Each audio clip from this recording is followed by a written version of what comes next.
guys, welcome back to my channel. This is Cruel Intentions, a true crime channel. I am Holly, and every week or so I take you on a journey throughout Australian true crime history.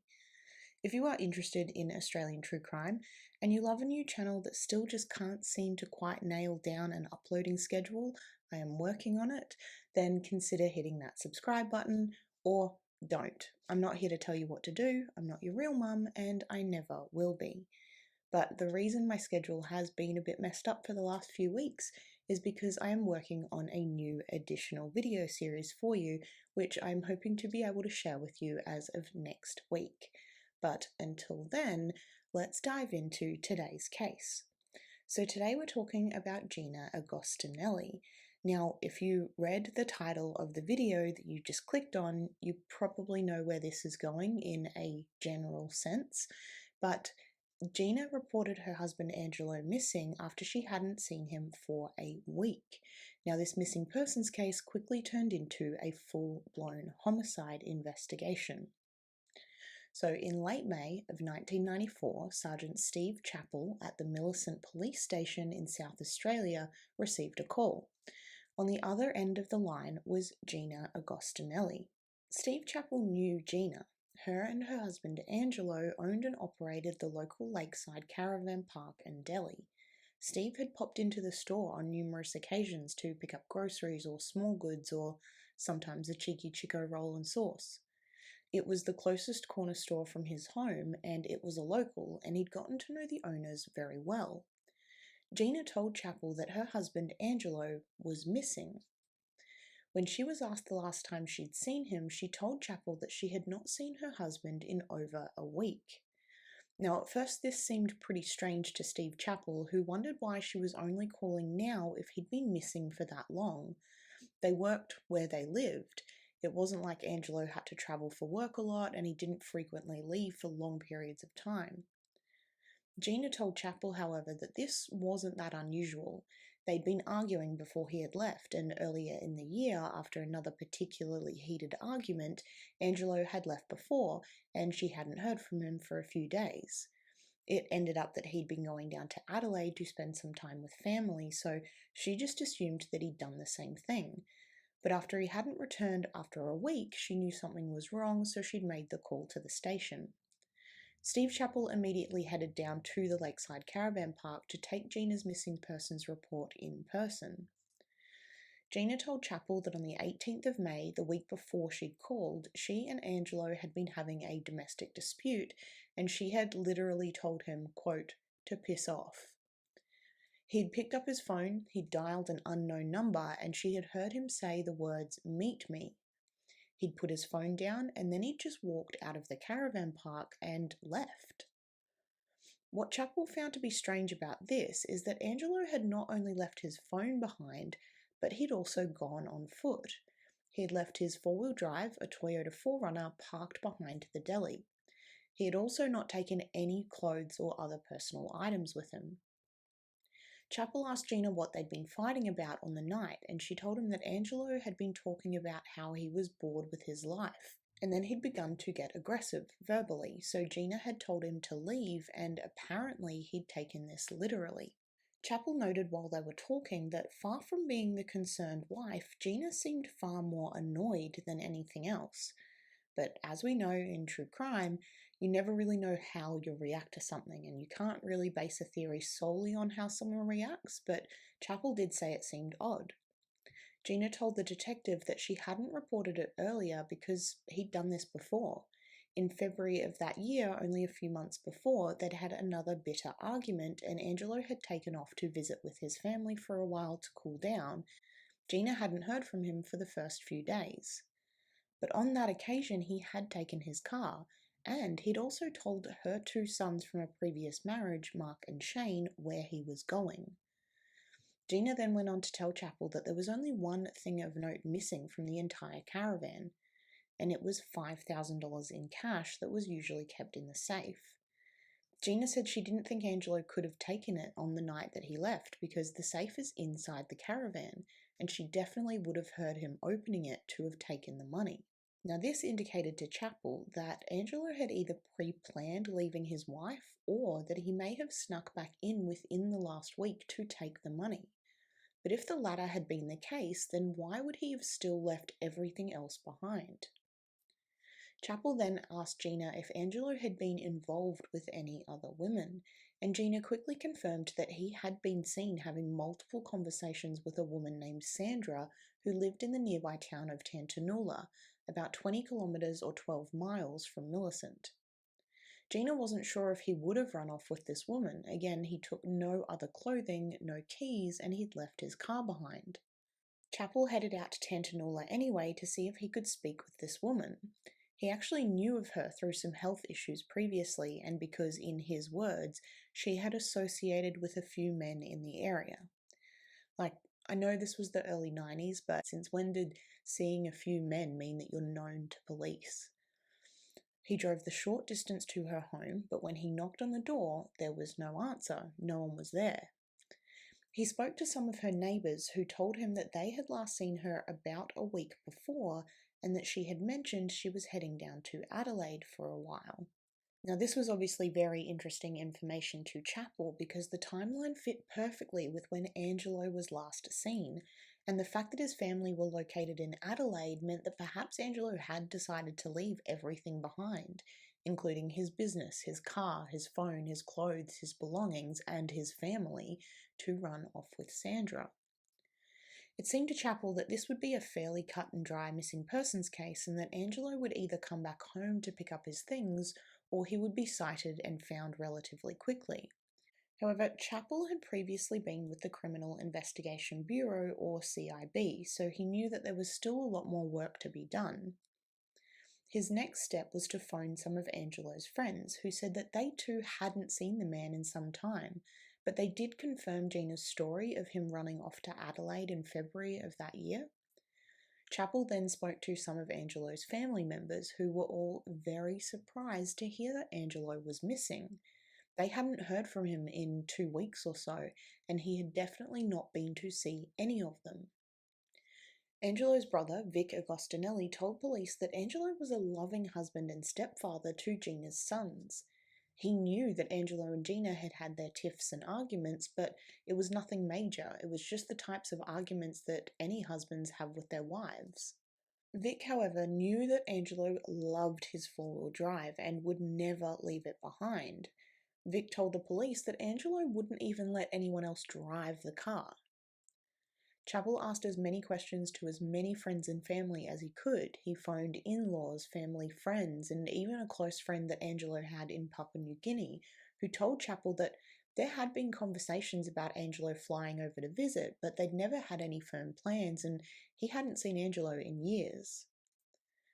Chapel then investigated whether Angelo could have been into drugs or gambling, or whether he'd been suffering from depression or suicidal thoughts. His family and friends all confirmed that he'd never been mixed up in narcotics or gambling, and they had never had any indication that Angelo might be suicidal. They had expressed that he'd been facing some stress at work, trying to manage the local store and deli and all of the caravans and the caravan park occupants. But after speaking to the caravan park residents, apart from having to chase up some late rent payments, he'd never had any issues with any of them. Detective Sargeant Steve Chapple wanted to search the Agostinelli's caravan again to see if he could find anything that would give him a clue as to where Angelo had gone and why. Unfortunately, there was nothing that could add to the investigation. He did notice that Angelo's passport was in the safe, which ruled out any international travel. Chapel also took a teledex and a list of friends and family's numbers from the residents. Now, one thing that felt strange to the detective wasn't that Gina followed him closely throughout his walkthrough of the caravan, it was that she wasn't alone. A man named Gary Lewis had also been in the caravan that day watching as Chapel carried out his search. Lewis told the detective that he was a close friend of both Angelo and Gina's and had regularly played cards with the couple. He lived at one of the on-site cabins in the caravan park and he worked as a butcher in the meat section of the local Millicent Woolworths. Lewis told Chapel that Angelo had come into the supermarket that day, the day he disappeared, the 18th of May, Lewis said that he was loud and agitated and annoyed, and he paced the counter front and back before leaving. Chapple asked Lewis if he and Angelo had ever fought or had any disagreements. Lewis said that one time he had intervened when he thought Angelo was going to hit the children for misbehaving, but other than that, they were good friends and they were almost always on good terms with each other.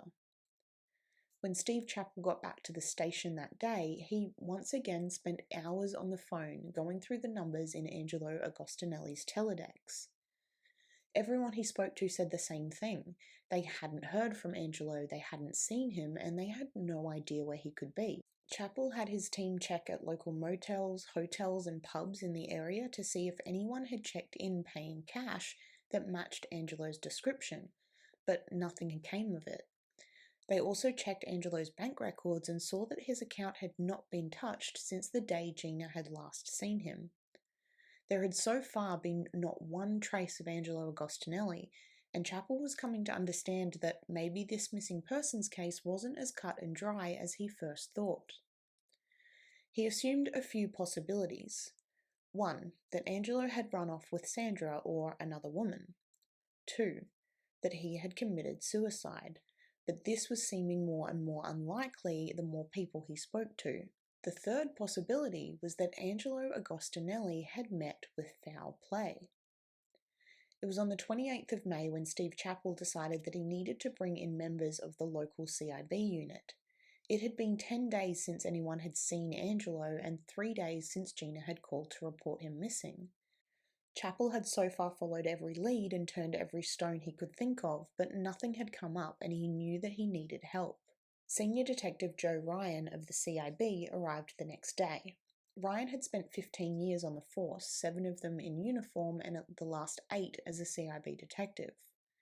When Ryan met with Chapple to discuss the case, he then agreed that the CIB should be brought in to help. Ryan called 2 of his colleagues, Sergeant Ron Hope and Senior Detective Alan Rodder, to come to Millicent to assist. They would arrive on Tuesday the 31st of May. In the meantime, Chapple went to meet with some of Angelo Agostinelli's family. They were deeply concerned about Angelo's disappearance, and they confirmed again that he wasn't into drugs, he didn't owe any debts, he didn't gamble, and they were also adamant that he would just never pick up and leave without telling them. Angelo's family also expressed other concerns. They told Chapple that they were suspicious of the local butcher, Gary Lewis. When they had gone around to the Agostinelli caravan to talk to Gina, he would always be there. They were spending a lot of time together even before Angelo disappeared.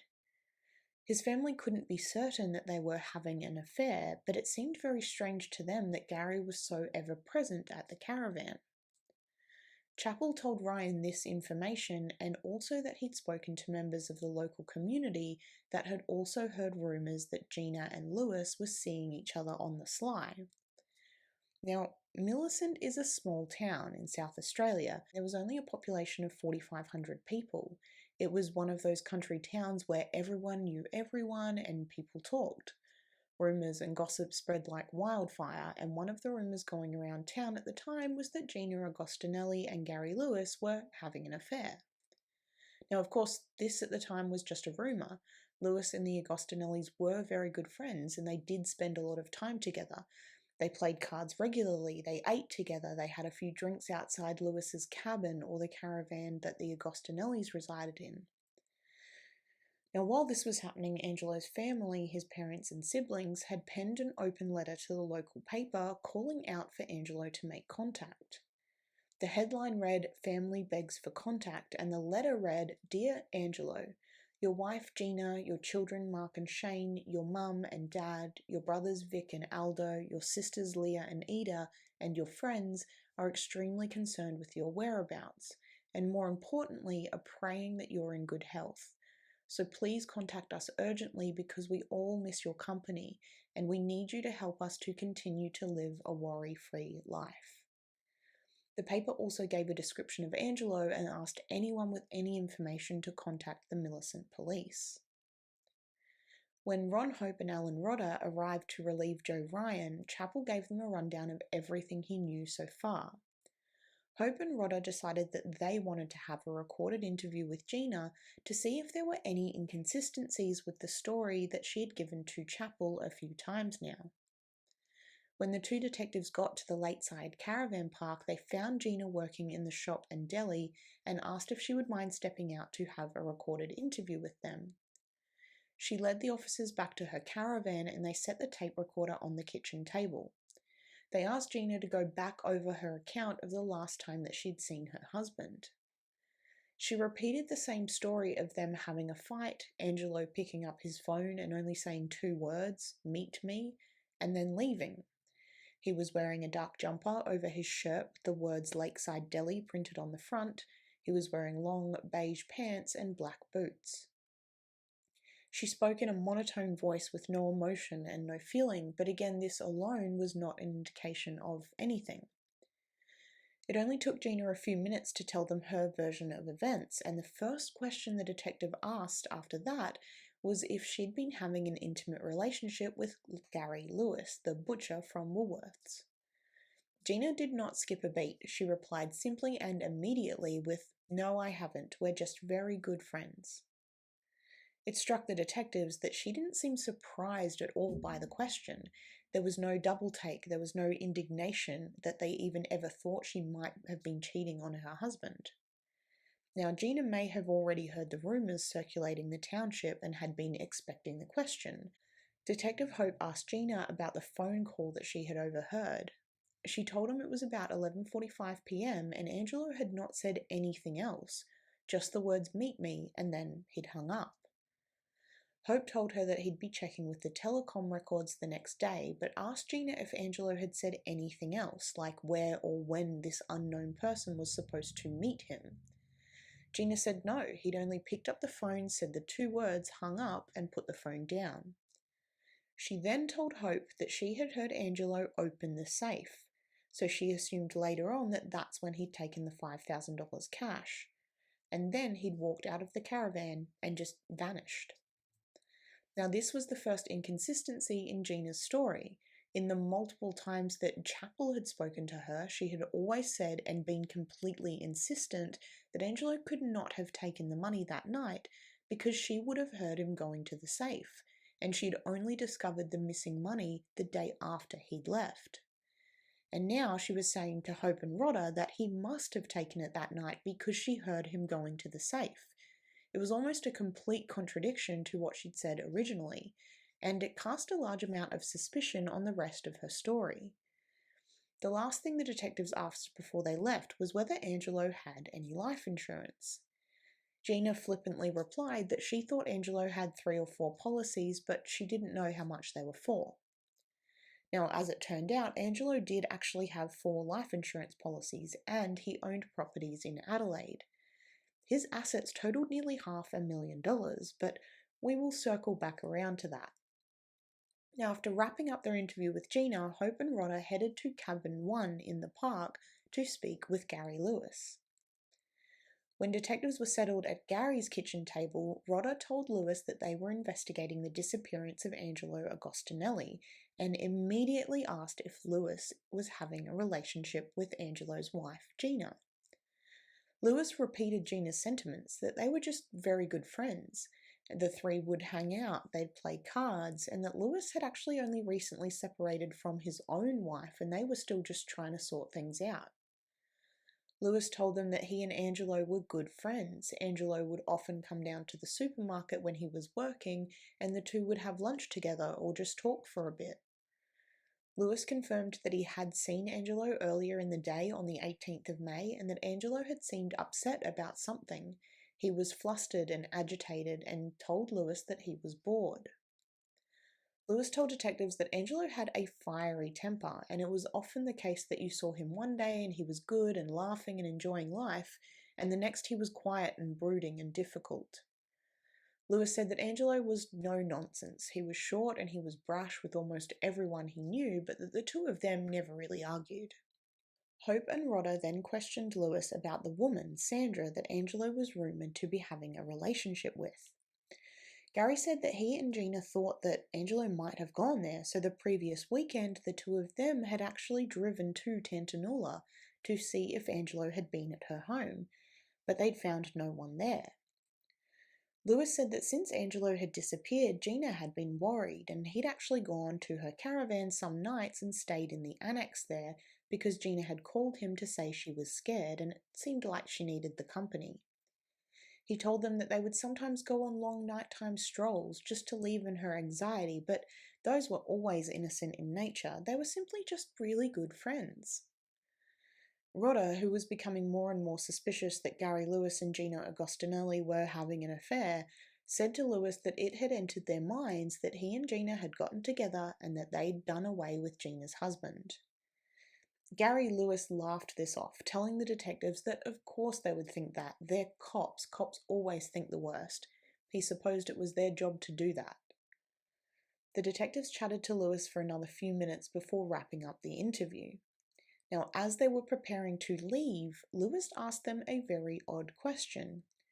He told them that he was worried about his very good friend Gina and her sons Mark and Shane, and asked the detectives if they thought it would be okay if Gary stayed in her caravan with them for a while.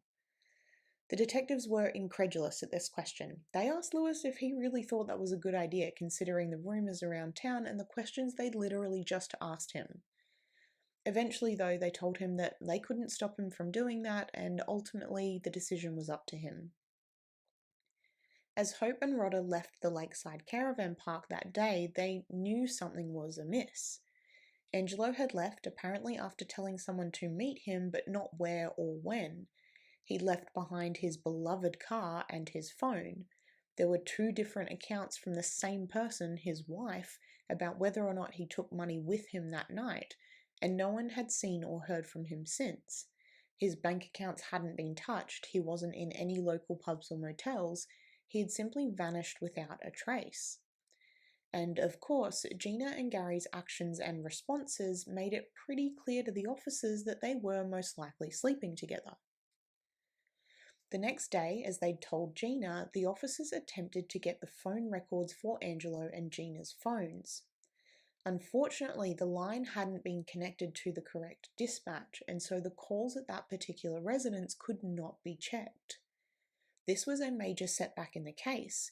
If they could have proven or disproven the claim that Angelo had organised to meet someone, they might have had more leads to follow, but no results could be obtained by the telecom provider.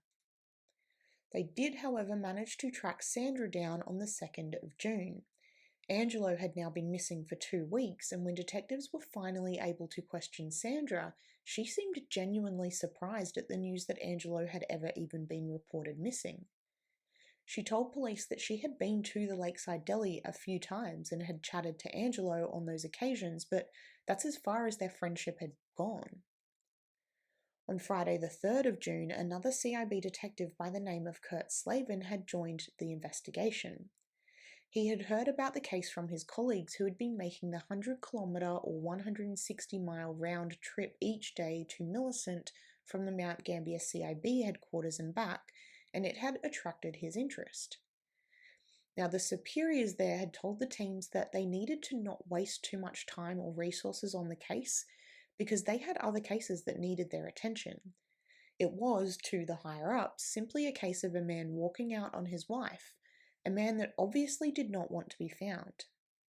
But Ryan, Hope, Rodda and Slavin, as well as Steve Chapple, all had an instinct that that was not the case at all, and that something just wasn't sitting right with them about the whole thing. They wanted to do a little more digging to see what else they could find and to make sure that they hadn't missed anything. They decided they wanted to speak to Gina again and see if they could ascertain the extent of her relationship with Gary Lewis. When they arrived at the caravan park, Gina wasn't there. Her youngest son had a sore throat and she'd been taking him to the doctor, so they waited at the deli for her to come back. While they were waiting, they spoke to a woman who worked in the deli with Gina and Angelo. This woman told them that Gina had asked her to come into work on the Thursday the 19th of May, a day she wouldn't normally work, because Gina had cut her arm on the meat slicer the day before, the same day that Angelo had disappeared. This was obviously new to police. Gina had never mentioned a cut, and it was nearing winter at that time, so Gina had been wearing long sleeves when they had questioned her previously.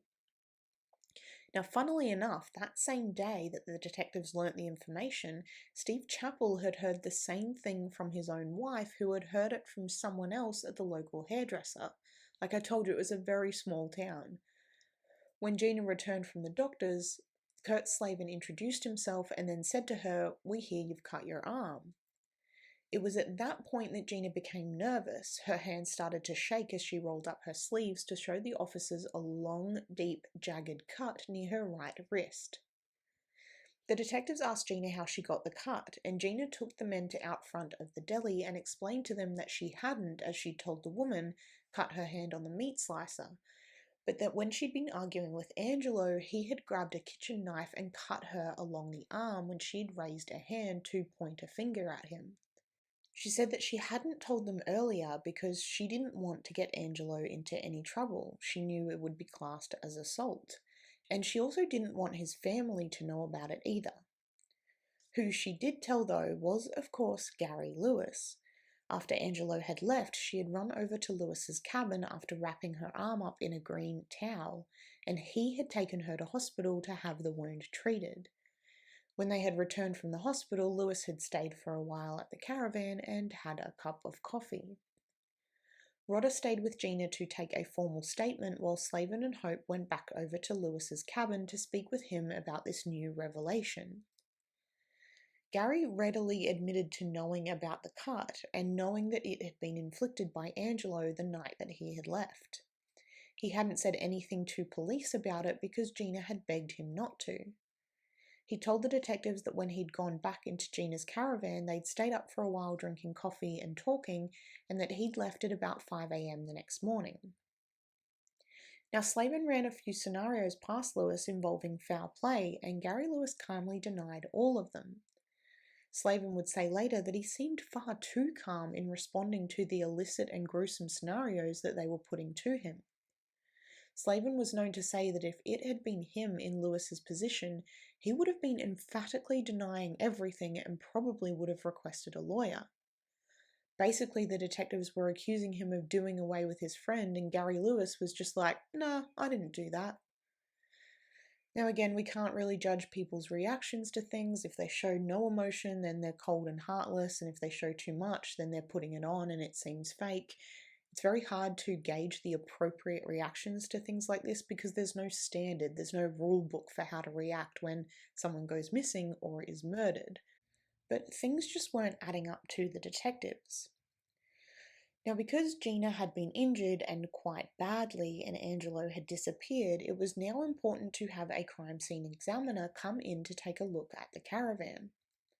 Senior Constable Phil Argy was brought in on the case to find evidence to prove or disprove Gina's version of events. Argy had considerable experience, having been an examiner for over 8 years, and he arrived at 8:30 p.m. that same night. And after Gina, again nervously, showed him the wound on her arm, Slavin pulled him outside the caravan to get him up to speed on the case.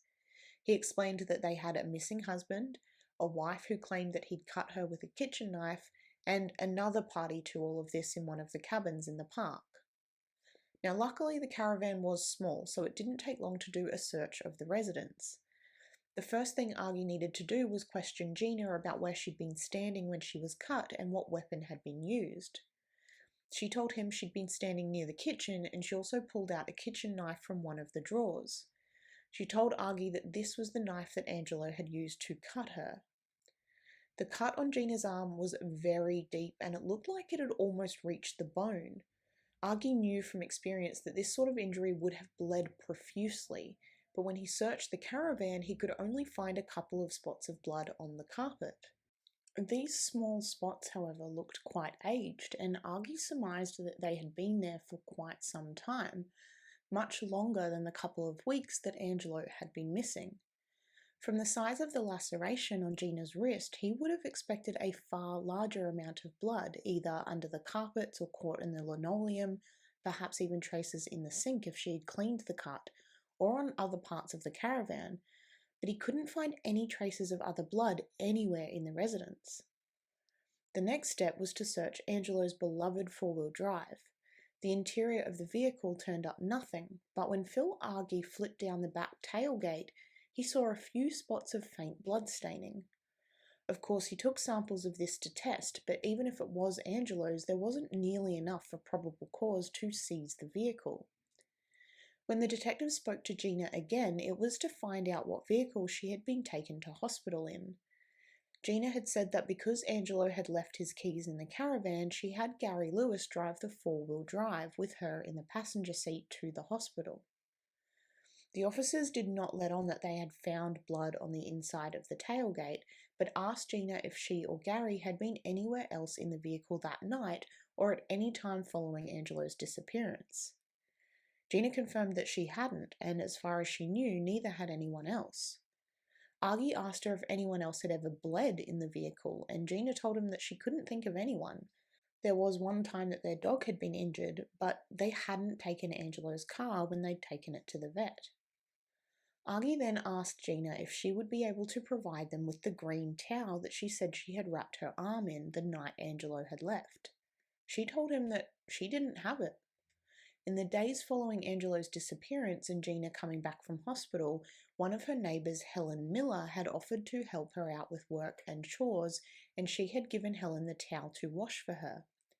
Helen had left on holiday to Perth and hadn't yet returned, and hadn't returned the towel.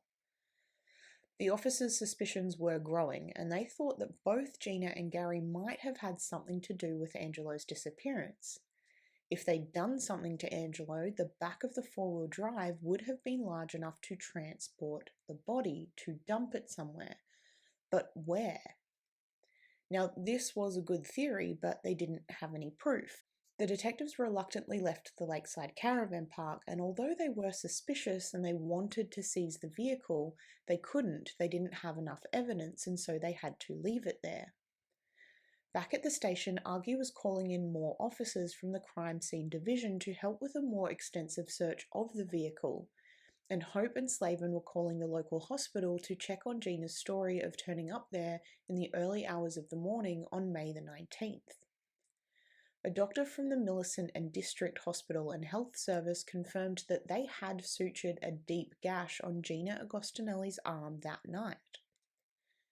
While the officers were checking on the hospital information and Argy was organising better equipment and crime scene officers, Steve Chapple received a phone call from Gina Agostinelli. She accused him and his officers of harassing her and told him that she had nothing to do with Angelo being missing and that they were all looking in the wrong place and that they should start looking in the right place. But of course, when he asked her where the right place was, she couldn't give him an answer. That weekend, police and SES search crews searched the nearby artificial lake and the surrounding scrubland from the caravan park to see if they could find any trace of Angelo, but nothing was found. They needed a break in the case and they needed it soon. It was still at this point a missing persons case, and their superiors at the CIB were telling them that it was probably just a husband running off with another woman. If they didn't find anything soon, they would have to move on to other cases that needed their attention. They had still been surveilling Sandra's residence just to see if Angelo turned up there, but they hadn't seen anything that indicated that he was there or had ever been there. On Monday the 6th of June, with Angelo now missing for almost 3 weeks, Slavin and Argy arrived back at the caravan park with officers from the Central Crime Scene Department. They had brought with them specialised equipment for blood testing, and they all just made a beeline to the four-wheel drive as soon as they arrived. When Argy opened the tailgate, he saw that the small spot of blood that he had found only days before had been completely scrubbed clean. He breathed a sigh of relief that he had taken samples when he had, but he also speculated that if someone had meticulously scrubbed these small stains, then maybe there was more that was hidden. The officers focused their search on the back of the vehicle, and they laboriously went over the area inch by inch. On the inside latch of the back tailgate, more blood was found. 3 streaks of blood had run down the inside latch handle, and this was enough for the officers to be able to seize the vehicle for in-depth forensic testing. While Slavin and Argy were examining the car, Alan Rodda was doing some additional investigation of his own. Gina and Angelo had been married for 5 years, but this wasn't Gina's first marriage. Her 2 sons, Mark and Shane, had been from her previous marriage. Her last marriage hadn't ended in divorce, but in death. Gina was a widow. Gina's first husband had died at 27 years of age, somehow inexplicably. The doctors at the time listed his cause of death as adult respiratory distress syndrome, or ARDS, and a presumed viral infection, nature not known. Now, while the doctors had been mystified as to what had caused this respiratory distress, they had certified his death as an unknown viral infection, and he'd been buried without a post-mortem. But Rodda couldn't find any records that might indicate any health issues or sicknesses the man may have had before he died. It was almost as if one day he was alive and well, and the next day he was dead. Rodda was just hitting more and more red flags. I mean, it was possible that her previous husband had died of an unexpected and unknown infection, but was it possible that she had had a part to play, especially considering the mounting suspicion he now had about her second husband? Rodda also needed to contact Angelo Agostinelli's family to see if he had ever donated blood that they might be able to get a sample of. They weren't sure if he had, but all of his family members readily agreed to provide blood samples to see if they could get a familial match on the blood that had been found inside Angelo's vehicle. His entire family were wary of Gina, and they were all suspicious that she might have had something to do with Angelo going missing, and all of them were eager to do whatever was necessary to help the investigation. Rodda arrived back at the caravan park just as Argy and Slavin were informing Gina that they would need to seize the vehicle for further examination. They told her that they had found blood in the back tailgate handle, but Gina was at a loss to how it could have gotten there. They also made a search of the local store and deli that Gina and Angelo ran. Now, although not entirely unusual, they found a bottle labelled poison, and they bagged that for evidence as well. Gina then handed them the green towel that she said her arm had been wrapped in when Angelo had cut her. Helen Miller, the neighbour that had kindly offered to do her laundry, had returned over the weekend from Perth and had given it back to her. Rodda and Slavin went to speak with Mrs. Miller in the caravan that she lived in with her husband. Now, Helen was in her late 40s and her husband Henry was in his early 60s. The first thing that they noticed was Henry's face. He was lined with scars, and Helen explained that Henry had battled skin cancer.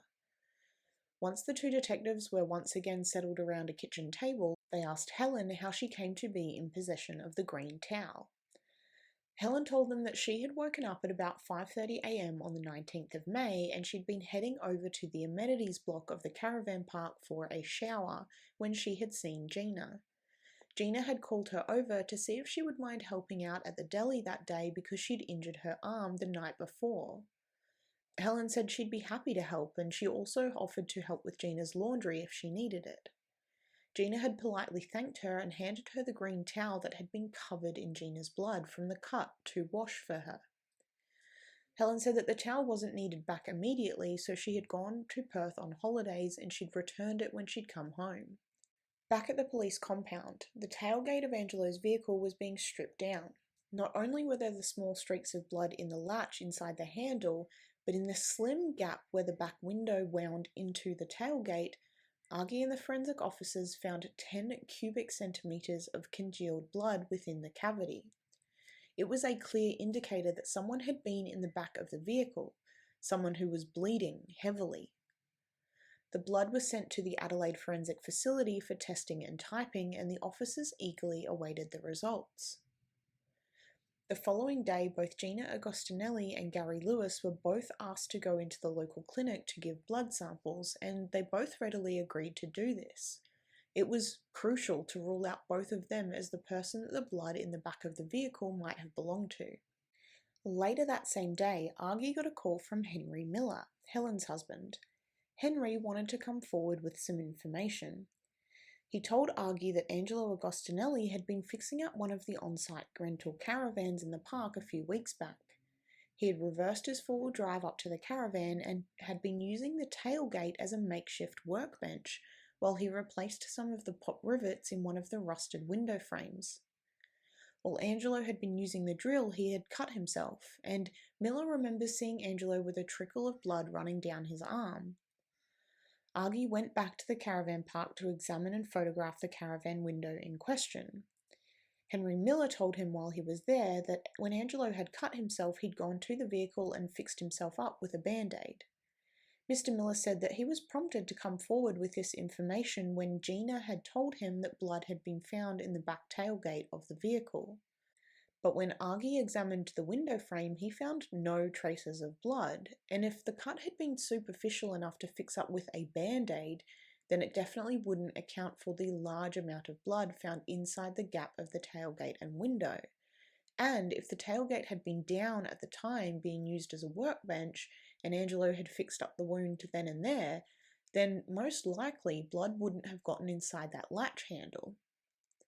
Argy already had a suspicion that Gina would eventually come up with an explanation for the blood being there, but now it looked like she'd even gotten her neighbours involved.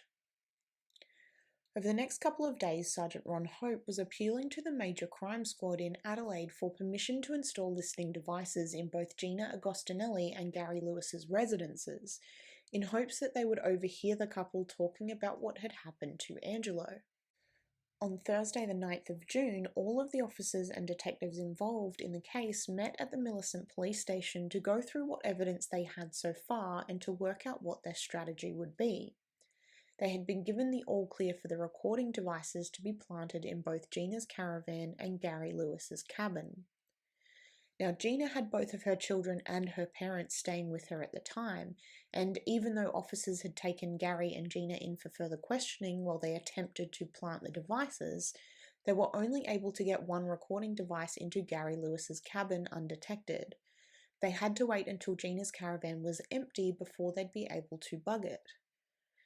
The next couple of days was a waiting game for detectives. Each day the CIB detectives would make the 50-kilometre drive to Millicent to review the tapes that had come from Lewis's cabin. And although they heard nothing about Angelo, they did catch Gina on tape telling Gary Lewis that she loved him, and they heard the unmistakable sounds of sexual activity between the two.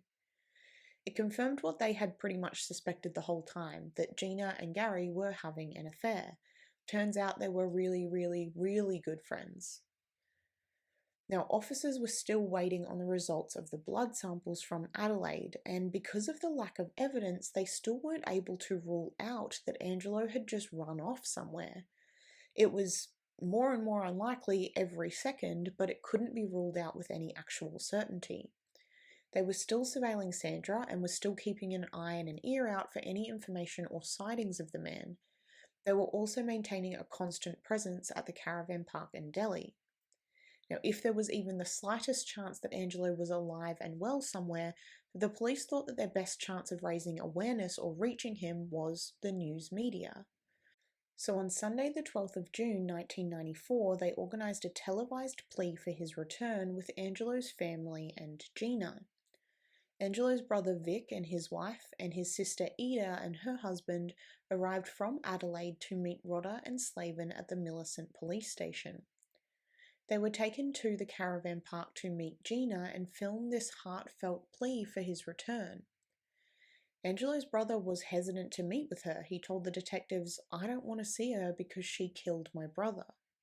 Now, if Gina had anything to do with Angelo's disappearance, then she was a phenomenal actor. She teared up as she pleaded for Angelo to come home or to get in contact. She told the television camera that it didn't matter if he didn't call her, just to let someone know he was okay. She said that the family was in enough hurt as it was, and for him to just please get in touch with somebody. She broke down crying as she said these things and looked at the ground, her hands covering her face. She did a fantastic job of looking like the grieving wife, desperate to find her missing husband. Angelo's sister Ida was asked what she wanted to say to him, and she said that they were just really missing him, and it was so unlike him. She just wanted him to ring one of them to let them know that he was okay. She told the cameras that they didn't care what he'd done, it just didn't matter, everyone makes mistakes in life, and that his family was there to help him to the fullest, no matter what. The public was also asked to call the local Millicent police station if they had seen anyone matching Angelo's description. The police were busy organising for Gina's caravan to have a listening device placed in it when they got a call from the Adelaide Forensics Lab. They had the blood results back. The blood found in the back of Angelo's vehicle was, surprise, surprise, matched to Angelo Agostinelli. This was the evidence that police needed to change this from a missing persons case and upgrade it to a full-blown homicide investigation.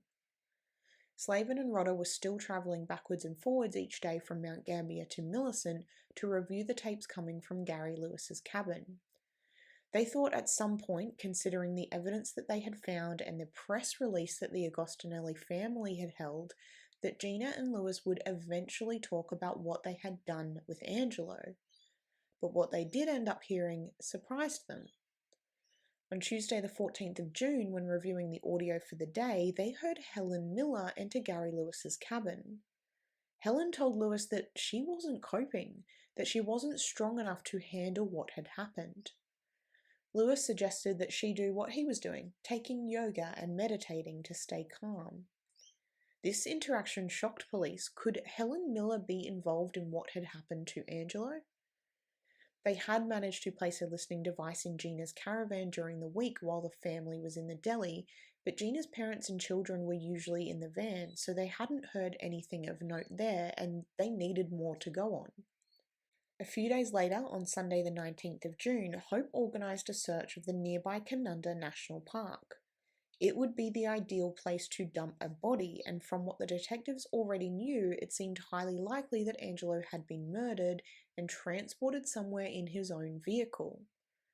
If that had been the case, then the Canunda National Park would have been the obvious place to look. The search didn't turn up anything, but the park was huge. It was 100 square kilometres or 160 square miles and would take a long time to search if they didn't know where to look. Detectives knew that the weak link in this case would have to have been Helen Miller. It seemed like she knew more than she had told them, and she had gone to Lewis's cabin saying she wasn't coping. So if they could get her alone, they might be able to rattle her cage enough to get the information they needed. On Tuesday the 21st of June, they brought Helen into the police station for an interview. It did not take long. Helen broke down fairly quickly. She told police that at 1:30 in the morning of the 19th of May, Gary Lewis had turned up at her caravan. He told her that there'd been an accident and would she mind coming to look after the two kids while he took Gina to hospital. Once she got to the Agostinelli's caravan, she was told that Gina and Angelo had fought and that Angelo had cut Gina with a knife. Helen looked after the two boys while Gary took Gina to get her injuries tended to. When Gary and Gina arrived back home, Gary told Helen that he had shot Angelo and that Angelo was dead. He had told her that he'd shot him in the head right there in the caravan.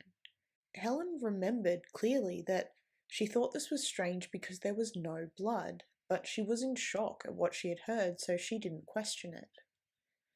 Gina had said very little, according to Helen, but she did tell Helen that she could not tell the police anything, and so they together had come up with the story about Helen seeing Gina later on that morning on her way to the shower block. Like when you listen to Helen Miller's police interview, as soon as they ask questions about whether Angelo was dead, she just completely breaks down crying and says, well, do they have to know that I've said anything to you? And she just spills all the tea. The detectives finally had a break in the case that they had desperately needed.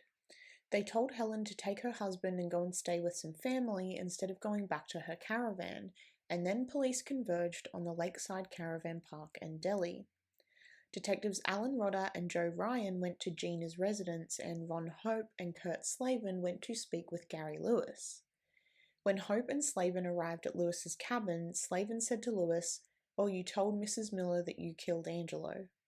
Gary Lewis looks the detectives right in the eyes and arrogantly replies, "Is that right?" Like, you can imagine this scumbag just being like, "Oh, is that right?" Like, that's how I imagine he talks. Gina Agostinelli and Gary Lewis were taking the 50 kilometres to the Mount Gambier CIB offices, and both were arrested and charged with the murder of Angelo Agostinelli. The four CIB detectives, Ryan, Rodder, Slavin, and Hope, needed a strategy. They needed to find out what had actually happened that night and where Angelo's body was. They decided to try and crack Gina. Gary Lewis had been strangely cool and calm for the entire investigation, thanks Yoga, but after being arrested, they thought that Gina might break and give them the information that they needed to find Angelo's remains. They decided that the best course of action would be to read Helen Miller's statement to Gina to see if that elicited any reaction or information. Gina only said two things in reply to Helen's statement: that she honestly didn't know where the body was, and that she wanted to speak to a lawyer. Detectives spoke to Gina's lawyer when he arrived, and they made it clear that they needed to know where the body had been dumped, but neither Gary Lewis or Gina Agostinelli were willing to speak any further. Detectives over the next few days had their work cut out for them. They interviewed a number of community members, and the local car wash proprietor told them that he had detailed Angelo's car, including shampooing the carpets, in the days before Angelo's disappearance, which meant that anything found in the vehicle, like blood, was likely to have been put there afterwards.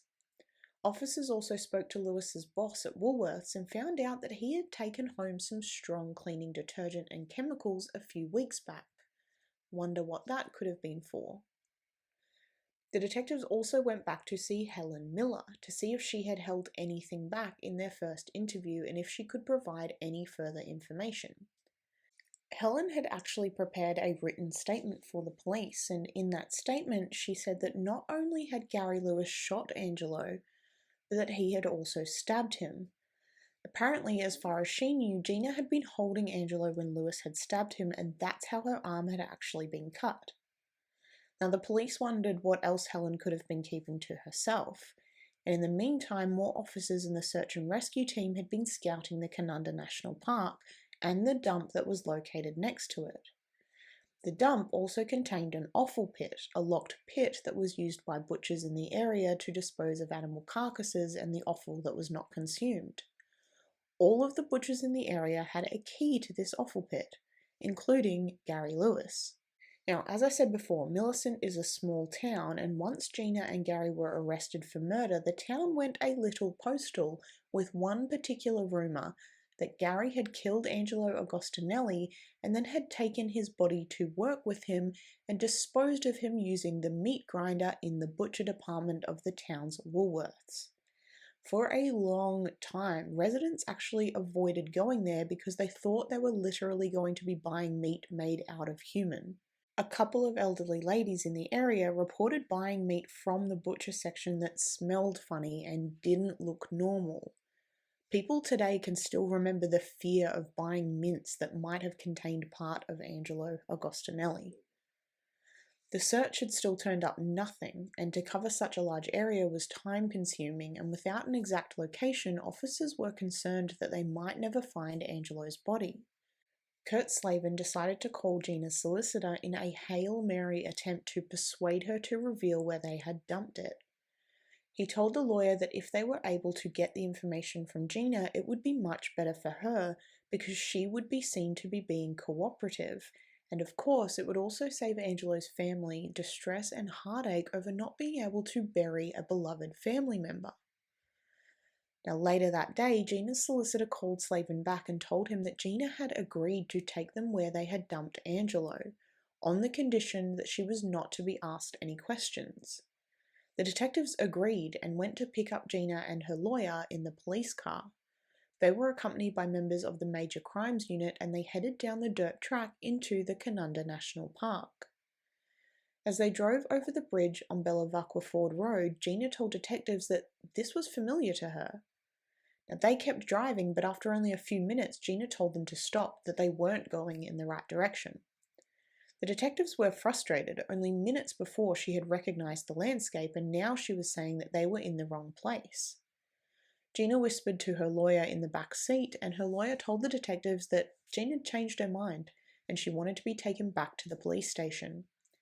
Slavin was furious. They'd been so close to locating Angelo's body, and Gina had just suddenly changed her mind. Slavin wondered whether they were actually in the exact right spot and whether that had scared Gina, so she just decided to pull the plug. As he drove her back to the station, he made a plan to come back later that night with Argy to search the area around where Gina had stopped the drive. Argy and Slavin searched by torchlight in the thick brush and trees later that evening. They knew a more thorough search would be conducted, but the temptation of being able to find Angelo's body was too much for them to wait. But they unfortunately found nothing. And by now, Gary Lewis had heard what Gina had been doing by taking the detectives into the national park. His solicitor had called the detectives and said that while Gary was feeling ill and he wouldn't be able to take them to the dump site, he would be happy to give them exact directions. 15 police officers, including Kurt Slavin, Phil Argy, and Ron Hope, joined the search the next day. They followed the directions that Gary Lewis had provided and were not surprised to find that it led them to the exact spot where Gina had asked the officers to go back the day before. Only 200 metres from where Slavin and Argy had stopped searching the previous night, officers were overwhelmed with a powerful smell of decomposition. Slavin saw a black boot in the thick bushes and knelt down to see if there was a body attached. There was. Those with the stomachs to go closer saw that the decomposing body was wearing a Lakeside Deli shirt, and the detectives knew that they had finally found Angelo Agostinelli. It was a gruesome scene. Once pathologists had supervised the removal of trees and branches from around the body, Argy went about photographing what remained of Angelo Agostinelli. Argy remembers that Angelo's mouth was open, like he was silently screaming. The flesh had rotted away from the skull, and what was left of it had turned green. He thought to himself how glad he was that they hadn't found him that night before, with no backup. It was hard to imagine how Gina and Gary had been able to get Angelo to where he was. It was so thick with bushes and trees that the police found it difficult to get in and out of the dump site.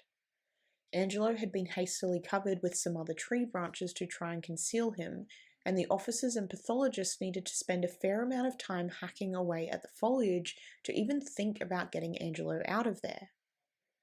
Eventually, the body of Angelo Agostinelli was sent to the coroner for a post-mortem examination, and while everyone waited on those results, Gary Lewis contacted them. He found out that Angelo's body had been located and he was ready to make a statement.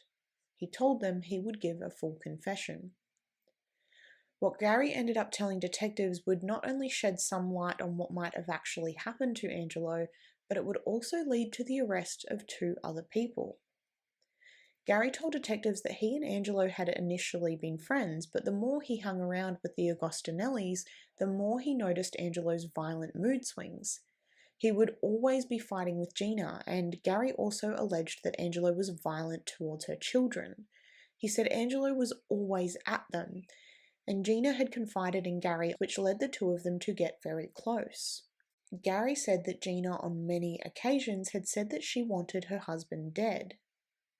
On the night of the murder, Gina had called Gary and asked him to come over. Angelo had been violent and abusive, and Gary had come to calm him down. Later that same night, after Angelo had gone to bed, Gina called Gary again and told him tonight was the night. Gary needed to help her. He needed to kill her husband. Gary told detectives that he just wanted to help his very good friend.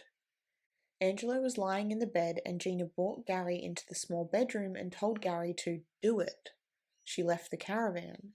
Gary just stood there, and eventually Gina came back in. She begged Gary to do it and left the caravan again, not wanting to be witness to whatever Gary was actually going to do. Gary was still frozen in place. He just stood there looking at Angelo when Gina again entered the caravan, hoping that Gary had already done the deed. When she came back inside, Angelo had roused, and when he saw Gary Lewis and his wife at the end of the bed, he tried to get up. According to Gary, Angelo got up and lunged at him walking across the bed when he stumbled and fell, or as Gary puts it, he went arse up tit, which is Australian bogan for he fell over. Angelo fell to the side of the bed and hit his head on a side cupboard. He was dazed and there was a large lump forming on the side of his head. Gary dragged the wounded and probably concussed Angelo to the back seat of the four-wheel drive, telling him that they were going to take him to hospital. Gary got in the driver's seat and Gina got in the passenger seat. When they started driving, Gina was screaming at Gary that he had to do it. He had to kill Angelo. Gary told police with all the yelling he just couldn't think straight, and instead of driving to the hospital, he drove into the Canunda National Park. By this point, Angelo was getting pretty upset. He told Gary to stop because he needed to get out and throw up. Gary stopped the vehicle right near the little bridge on Bevilacqua Ford Road. They all got out of the car, and Gina was still yelling at Gary to do it and do it now.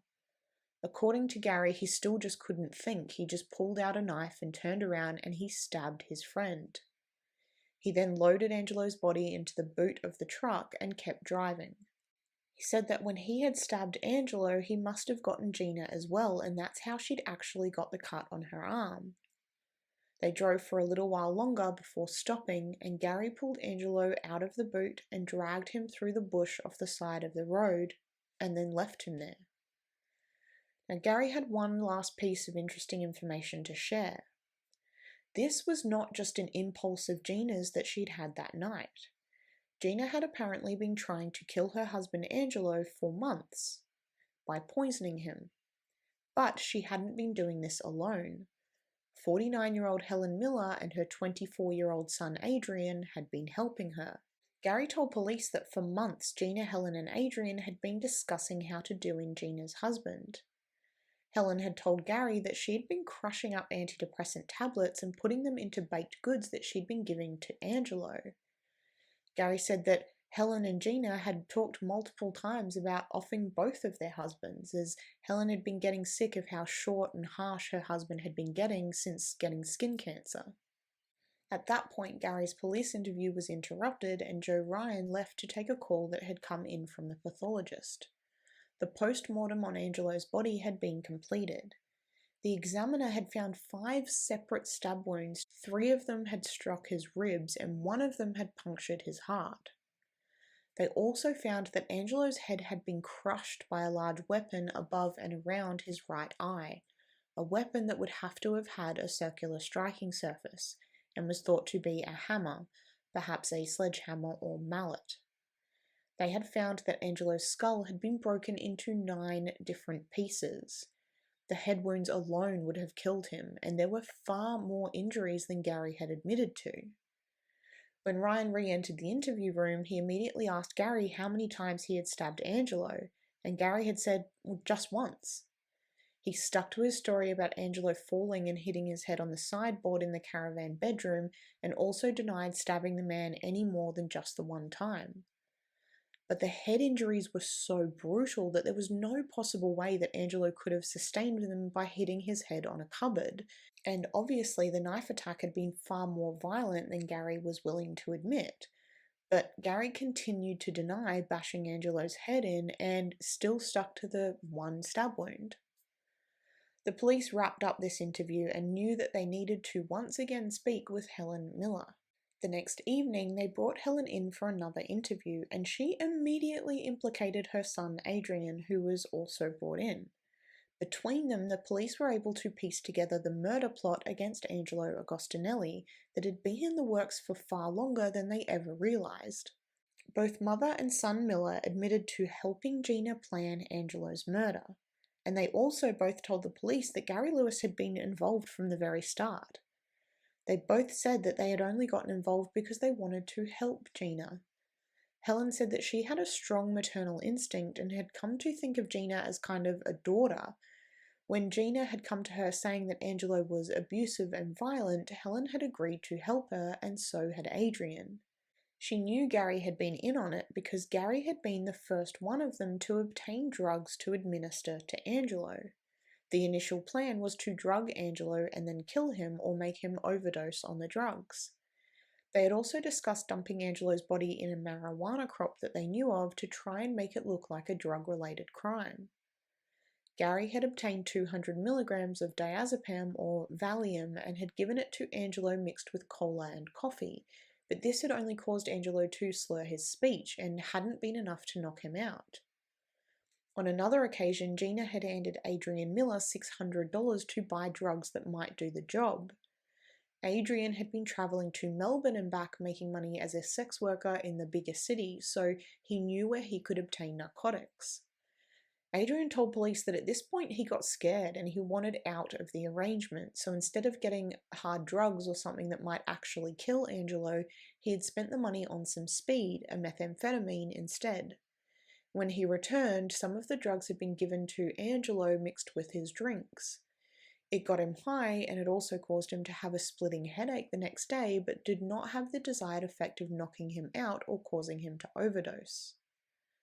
At one point, Helen had obtained 18 antidepressant pills and crushed them up into whipped cream. She then had baked Angelo a tray of cream puffs, which he readily and gladly ate, not knowing anything about the plot to kill him.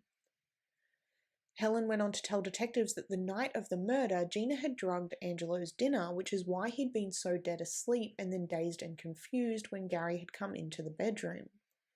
Gina knew that she had finally given Angelo enough drugs to keep him placid while she got her lover to kill him.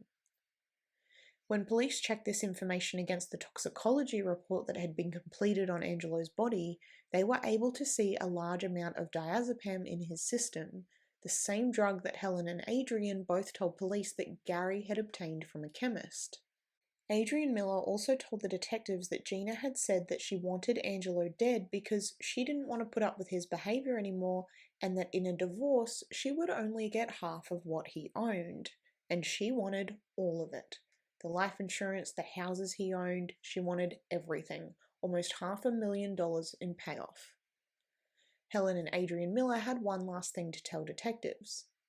The murder of Angelo Agostinelli was not Gary's first murder. According to the Millers, Gary had hired a drifter, an itinerant, who had been nicknamed Bluey, and had paid him $1,000 to kill Angelo in the weeks before Gary had committed the murder himself. Apparently, Bluey had been staying at Gary's ex-wife's house while she was out of town, and he'd asked Gary for more money before then refusing to do the job altogether. Gary told Helen and Adrian that he'd been forced to kill Bluey because he knew too much and might have gone to the cops, and because Bluey had taken his money, but had tried to get away with not doing the job he'd been paid to do. He told them that he had killed Bluey in the home and then had stashed his body inside of a split waterbed bladder, and then had taken it out to the Canunda National Park and dumped the body under the bridge on Bevilacqua Ford Road into the dry creek bed, which happened to be almost the exact place that Gary said he had stabbed Angelo. Gary had taken Helen and Adrian to his ex's house the day after he said he killed Bluey and apparently had them scrub the carpet clean. The detectives finished up the interviews with Helen and Adrian Miller by charging them both with accessory to murder. The detectives needed to look into the claims that Gary had killed another man at his ex-partner's home. When Argy arrived to examine the scene, he did indeed find traces of blood in the area of the carpet that Helen and Adrian had said that they had cleaned. It had been cleaned thoroughly with strong chemicals, but traces still remained underneath the carpet. He also found traces of blood on the walls and the ceiling and on the living room door frame, which were all consistent with blood spray patterning. When he checked the back garden shed, he actually found a waterbed bladder that had been split down the middle. It looked like a yellow body bag. Inside that bladder, it was damp, and there were also traces of blood. Now, all of the blood from inside the house and inside the bladder were tested, and they couldn't be matched to anyone the police knew of. The theory that Gary had killed this unknown man was starting to actually be backed up by evidence. But when search teams went to the bridge where the Millers had said Gary had dumped the body, they couldn't find any trace of it. The creek was now full of water, and it was theorized that the current may have swept Bluey's remains downstream. Officers spent days draining the creek looking for any sign that Bluey's body had been there, but they came up with nothing. Well, they came up with almost nothing. What they did find was a sledgehammer, one that was consistent with the injuries that Angelo Agostinelli had sustained on his skull. Now, due to being in the water for so long, there was no DNA evidence that could be collected, but police were sure that the murder had been far more violent and gruesome than Gary had let on. Gary had tried to minimize his actions when he had confessed, but the evidence against him was telling a far more brutal story. Police went through missing persons records but couldn't find a single clue as to who Bluey might have actually been. Some officers thought that Bluey had been a story, just a scare tactic concocted by Gary Lewis, or a story that was just told to the Millers to test their loyalty. If anyone came asking Gary Lewis questions about a Bluey, he would know that they had spoken to police. But the forensic evidence found at Gary's previous home was enough to convince detectives that the story and Bluey's existence was real. Some of the local community members had reported seeing an itinerant or drifter hanging around at the time that the Millers had said Gary had hired him, and they gave police a description of the man. Police went through more reports of missing people. They checked medical records, police files, and any other records of anyone nicknamed Bluey, but no one matched the description of the man that had apparently been murdered.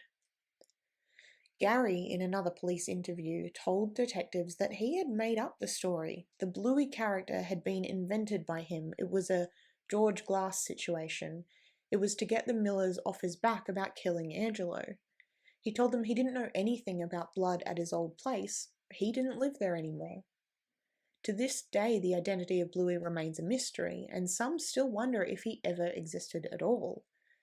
Sargeant Steve Chapple is certain that he's real and that he was murdered, but with nothing other than a few spots of unidentified blood and no one coming forward with a missing persons report or any other information, it still remains an unsolved mystery.